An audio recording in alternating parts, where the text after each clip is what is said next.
Hello, welcome to another edition of Badges.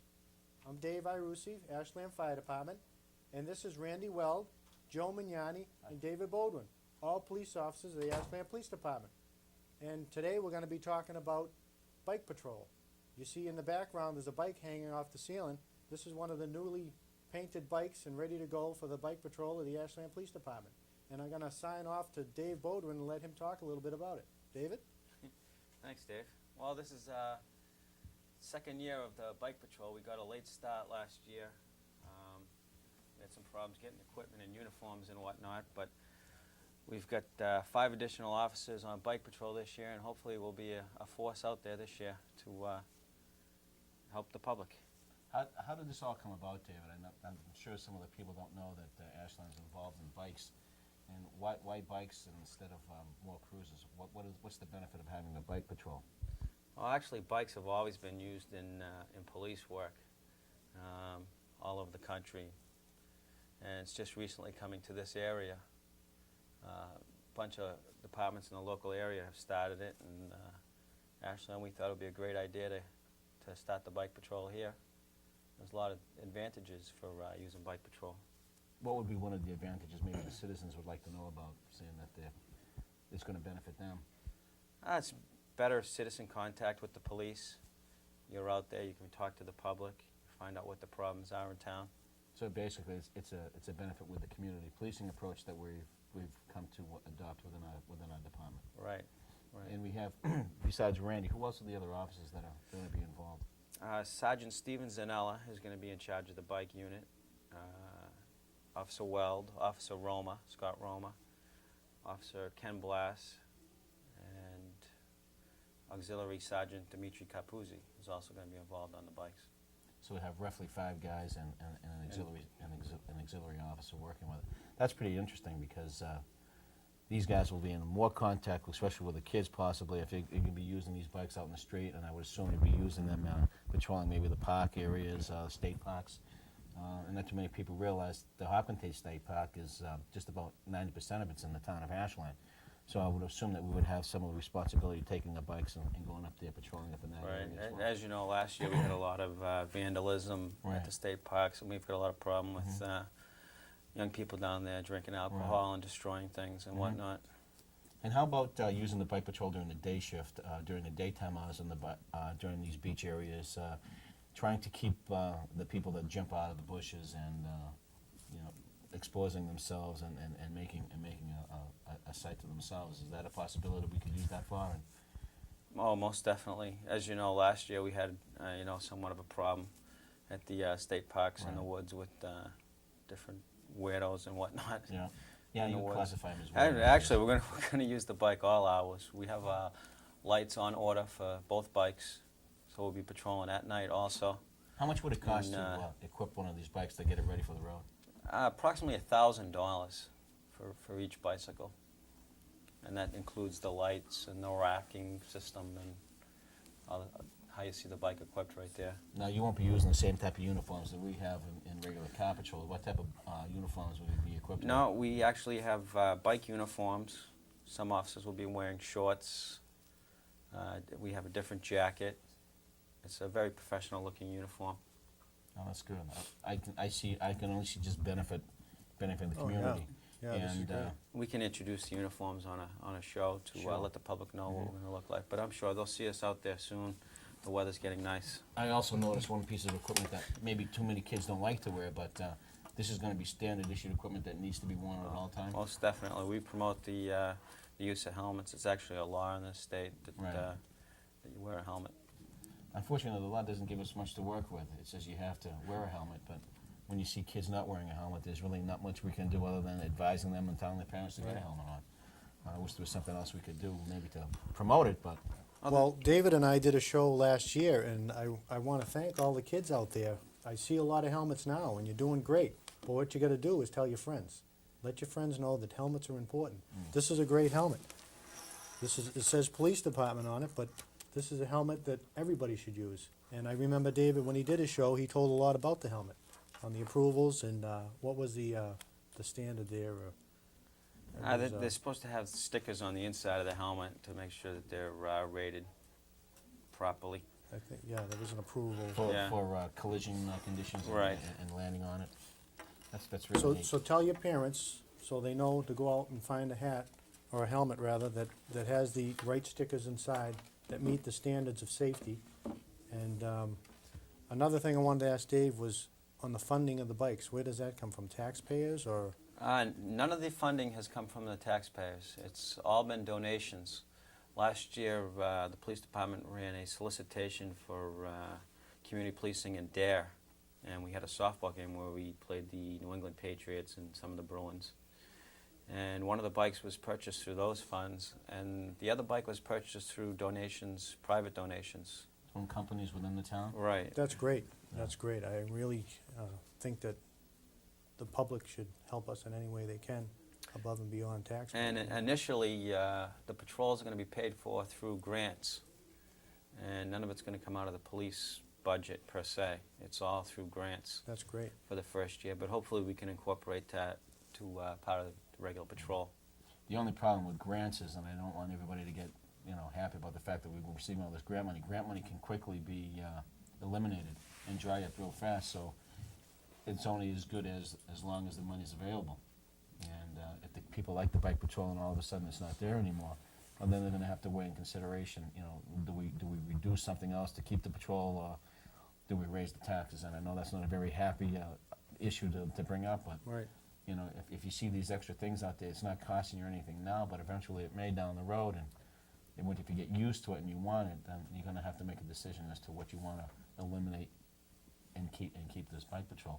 Randy, you're one of the newer officers on the department, and it's great to have you on board, being a lifetime resident in town. And how do you think you're going to like the bike patrol? I really think I'll enjoy it. The public really doesn't realize what the purpose, one of the big purposes is an officer on a bike can go a lot more places that a cruiser cannot. You can more or less flush the area with the bike patrol. People, a lot of times, you won't even know they're there. You won't even know the officer's there, but the important thing is, once you do see them there, you get used to the fact, and that's what people really start appreciating. Anywhere from the state parks to little mini malls, little strip malls. Route 126 is Right, covered right. with different stores, and you see certain people they look out for those police cars, but they're going to have to look twice now, and you're looking out for a police car and an officer on a bicycle. Right. And So what's the procedure, Randy? If you're out on a bike and you see something that's going wrong or whatever, what do you do then? Do you call for another bike or another cruiser? I think How do you do it? first priority would be to see if the section cruiser is in the area. If they're not, then you have to make do with what you have. But and a police officer on a bike can enforce every law that a police officer in a cruiser can do as well. And some people may have a tough time with that. I mean, it may be a good solution to more parking problems, where people just think that if a cruiser isn't around, then You're talking about people using the handicap parking spaces. handicaps, fire and that, lanes. right. And I think that one other benefit that it may help with this town is recently, ever since I can remember being on a short time and all, we've had a lot of problems with brakes in the condominium complexes and so on. So if you have the bicycles maybe patrolling the areas, sometimes cruisers are tied up and they can't meet those areas. And it's tight going, as the fire department knows, as you know, David. I mean, moving your truck through those little windy roads and Oh, yeah. the complexes is kind of difficult. It's a constant problem. Where you have a Yeah. bike, this statute, and just go right through, and a lot more accessibility Yeah. to that area. So that is a good feature. I think How that's about great. how about the woods? Is it hard getting through the woods and stuff, or do you have routes you take? Well, it's kind of Paths? difficult when you're on foot, or it's Yeah. impossible with the cruiser, but with the bicycle, Yeah. it's very easy. And basically, we'll be everywhere. We'll be in the woods. We'll be in the parks. That's great, Be in because residential you guys neighborhoods. might be able to help us out, because when we're searching for a brush fire, everybody can smell the smoke, everybody can see the smoke, but we never, it's tough finding the fire. So do you think you guys would be able to help us out if we Just give us a wanted call. to call on you? All right, that's great. I'm sure this bike patrol may also benefit, especially in the state parks, where if you have like an injury in the woods. Yeah, you get absolutely. an officer there on the scene, you can relay Right. information back what the fire crew may need to To assess the Yeah. injuries and what they need to get ready. That's a real good All point. the officers will be carrying a basic first aid kit, and we're all certified first responders That's great. in first aid. That really helps out. Really The does. sooner we can get to a patient, the better. And then plus you guys have your portable radios, you can let us know as we're responding on what the injuries are, and then we can additionally bring in more help, whether it be paramedics or even a life flight helicopter, and start getting them lined up. You know, the sooner we can get there, the better. We have an event coming up very soon. Everyone's anticipating the coming of the 100th running of the marathon. I know that the chief is trying to get you guys to be ready. Does that look like a possibility that for the 15th of April we'll be having you guys out on the road, or will you be anticipate being out a little sooner than that? Hopefully we'll be out sooner. We're just waiting on some more uniforms, and we're about 90% ready to go. How is the chief going to use you folks on the bike patrol for the marathon? I know that we're not allowed to keep bikes on, that, you know, we remove them. Will you be patrolling up and down 135 with your bikes and with Right. respect to keeping people off the route? Hopefully we'll have at least 4 officers out there on marathon day, riding in groups of 2 each, Mhm. so 2 teams of 2. And they'll be riding up and down Route 135 looking for any potential problems and assisting the public with directions and first aid and whatnot. That's good. Any problems that might arise. When you finally go out on the beat per se, without you know, like not the marathon detail, but another patrol function, will you be going out in twos or would you be going out individually? Has that been determined yet? Has that been decided? It's recommended that we go out in twos. So most of the time you'll see 2 officers at a time on a bike patrol. I think that's a great idea. I wouldn't want to see you guys out there by yourselves and happen to back off, on, you know, because you're only there by yourself. I think that's a great idea. Especially where you could be far away from your nearest backup Right. if you're out in the woods. Right, if whatever. you're in the woods, I mean, we'll have to get there on foot where your partner's on bike. Yeah, we could be in spots where the nearest backups are half hour away and Right. whatnot. I'm not trying to eliminate you out of this conversation or anything in your office as well, but David, you had an experience with the bike patrol. Someone's offered to, you had some extra training, specialized training. Would you like to tell the folks from Ashland what you went through? Of specialized training for police mountain bike training, and it was called Cobweb, Cops on Bikes Workshop with Education for Bicyclists. And it consisted of different patrol tactics that police officers would use on mountain bikes. It taught people how to ride bikes. You know, there's a lot of officers that have never ridden before, haven't ridden a bicycle in 10 years. It was a pretty intense class, and all the officers that are going to be on patrol will be attending that class shortly. I'm not sure the exact date. It's April 10th, 11th, and 12th. So we're coming up next 2 weeks from Monday. Yes. Okay. Wow, that's really interesting. You went to Camp Lejuno. Right. What was that all about? I went down there with the United States Army Natick Labs, and they were testing mountain bikes, and I went down there as a consultant to assist with the testing of certain mountain bikes, and the Marines were testing them out in the field and using them. So you do basic training with them for that short period of time? Work with them? I was down there for a week, and I rode in the swamps of Camp Lejeune on a mountain bike. I can think of better places to be. Yeah. And riding a bike, I think Yeah. the state park would be a heck of a lot better than the swamps at Camp It Lejeune. was actually a pretty fun experience. So it was a did good we get anything Right, experience out of that? Or? Natick Labs had donated, I think, 5 bikes for us to use. That's great. And 2 of those bikes will be used on Marathon Day. Excellent. So we see a great benefit from that right away. That's really good. So again, How does Randy like riding them? You been out? I think they're great bikes. Yeah. I've been out on them a couple of times, and they're really, what is it, 21 speed? Right, it's a 21-speed mountain bike. It's got real lightweight components.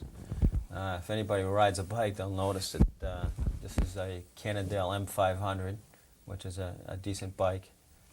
It's got one of the top real of the ni- line bikes, right? Right. Yeah.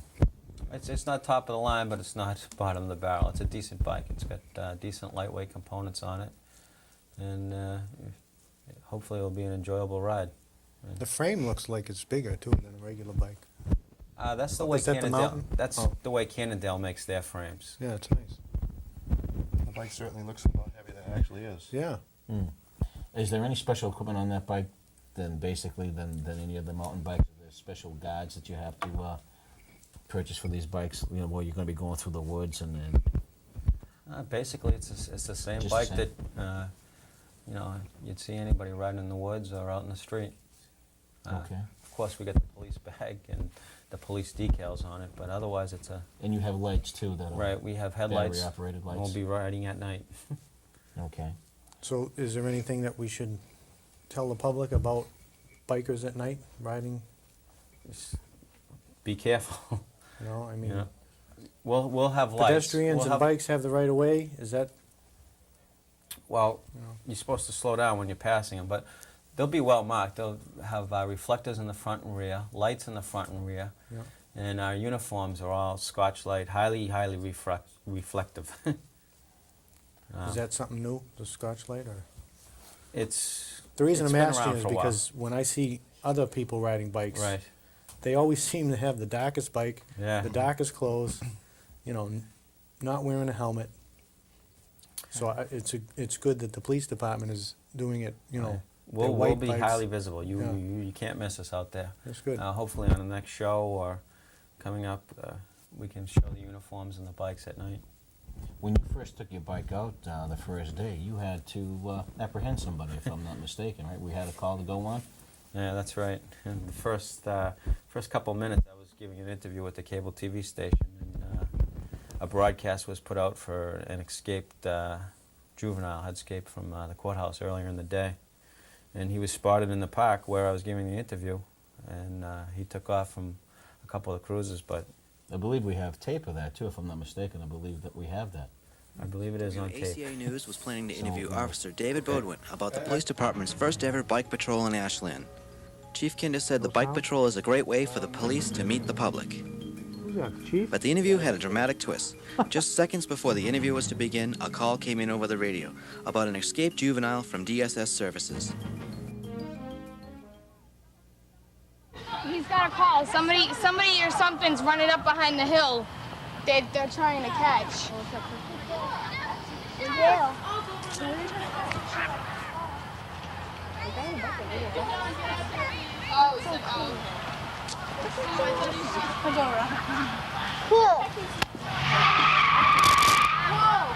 Sergeant Zanello was coming down Summer Street. I happened to be on Cherry Street. I was going to go over to see how the segment was going that you were doing on the bike patrol. We received a report advising us that a juvenile we had arrested last evening had been processed through Framingham District Court and then had been placed in DSS custody, and that he had escaped from DSS. As Sergeant Zanella proceeded westerly down Summer Street, he observed the youth that had escaped Department of Social Services. Sergeant Zanella and myself pulled in.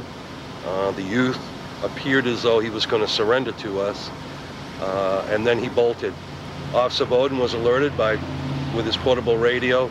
Officer Bowden, I guess, drove approximately 400 feet over the park area onto the road through some backyards where he was able to apprehend the juvenile who was involved in a rather violent confrontation in a home setting last evening. Even after Officer Bowden had him handcuffed, the subject was still trying to escape, but by the time the cruisers got to him, David had them all packaged and ready to go for us. There was a broadcast put out for an escaped juvenile. Well, in about 30 seconds, one of the cruiser patrols spotted the juvenile, and that juvenile ran on foot. I immediately went after him on the bicycle patrol, on the bike, and he was captured after a short distance. He couldn't outrun the bicycle. It's a great job going after the young fellow on foot and apprehending one bike. I didn't look a little out of breath there, did I? I don't think so. I think you look pretty good. You're much in shape. I don't have any comment or area for me to talk about being in shape or out of shape, that's for sure. But what are you laughing at there, Randy? You said it. That's all right. I was waiting for him to say it, so I'll be the first one to say it. You're one of the next officers to be trained for bike That's patrol. right, yeah, aren't you? bike patrol, yeah. Next in line. The three-wheeler. I'll take somebody else's bike. Dave, is there anything you want to tell the citizens about the bike patrol that you may need to? Just one final thing, that if you have any suggestions or comments, please let us know. You know, where the bike patrol could be any help or assistance to you, or if you like the bike patrol, you know, give us a call at the station or write us. We'll also be handing out some surveys to the local businesses about the bike patrol and community policing. So please, contact the police department. So we'll be able to get some comments and some feedback from the Right. community as itself. I'd like to quickly turn our attention to something that's coming up April 15th, and that's the marathon. We briefly touched on it about the bike patrol, but there's some other issues that we'd like to bring up to the citizens, especially for the 100th running. As you all know, there's going to be a large mass of people coming through the town of Ashland, and we need really the cooperation of the citizens. We know there's going to be an inconvenience shutting down Route 135, starting roughly at 6:30. It's my understanding that the chief has had these discussions about shutting it down at 6:30 in the morning, so there'll be no westbound travel at all on 135 to Hopkinton.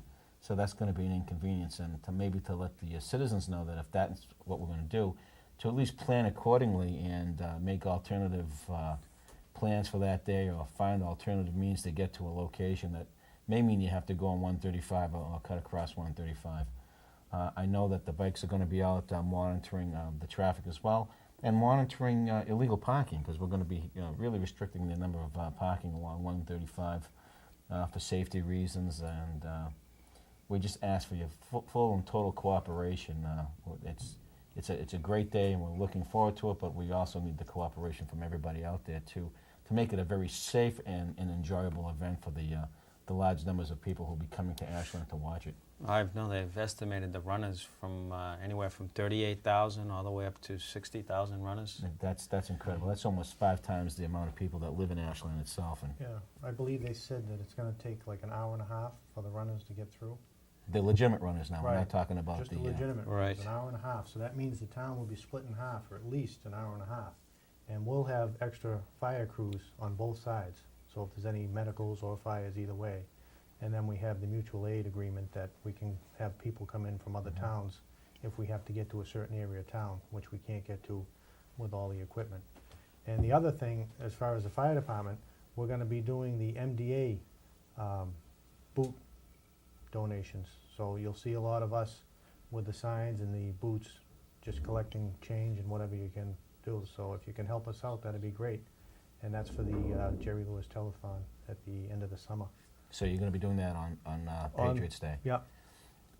Just a quick note that if I don't mention this, I'm sure that the committee would be upset that the 150th celebration, celebrating Ashland Day, will be selling the T-shirts along the parade route, and they're beautiful T-shirts. I don't know if you've seen them or not yet, but they're really nice T-shirt commemorating the origin of the run starting in Ashland, and showing some runners, and it's a very nice, colorful design, and priced accordingly to make everyone happy. So if you can support Ashland Day by buying those T-shirts, we would appreciate that. Now, before we go, there was a couple of things that I would just like to say personally. There's a young fella out there who's in town who's recovering from a real serious accident. And Colby, I wish you well, and we'd like to see you get back on your feet real soon and back to school. And Colby, we're all wishing you the best, and your classmates are wishing you the best, and we want to see you back real soon. And secondly, Mrs. Doherty, a 5th grade teacher down at the middle school, Mendez Middle School, she's recovering from major surgery, and all her students miss her, and I miss her. She's a great teacher, and she's a great asset to have in the community as a teacher. So get back real soon. Guys, I want to thank you very much. I can't wait to look forward to having you guys back out on patrol and start something new. Again, this is a new venture. Tyler, come on in, buddy. Yeah, this is a new venture, and it's always something new. And I know that Chief Kinder is giving us an opportunity to expand our our horizons as a department and with the community and the efforts of the community. And I think that's great. Thank you for having us on the show. Oh, Thanks for and having it us. was fun to thanks, see guys. you. That's great. And And we'll be looking for you running the Boston Marathon this year. yeah, I'll be running right. I'll be running right in my cruiser. That's where I'll be running, away, not with it. So, folks, thanks very much for watching, and we'll see you again on another Garages. Thanks very much. Thanks a lot.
You are the reason I've been waiting oh so long. Somebody holds the key, because I'm in and I just ain't got the time. You know I'm wasted and I can't find my way home.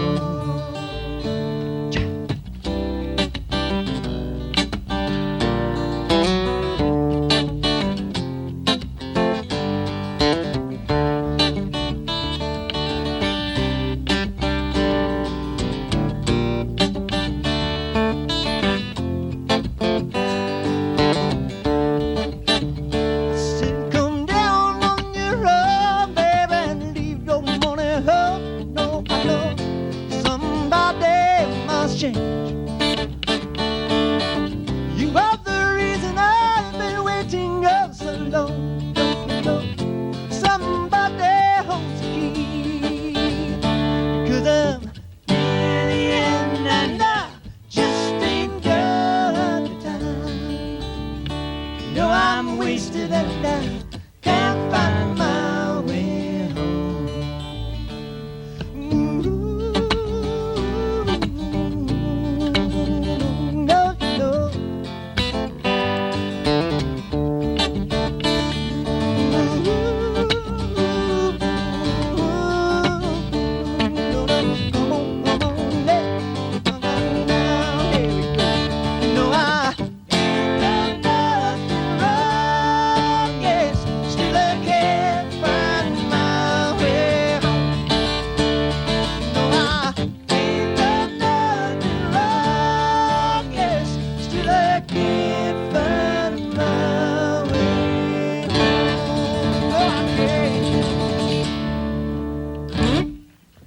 Thank you very much. Thank you.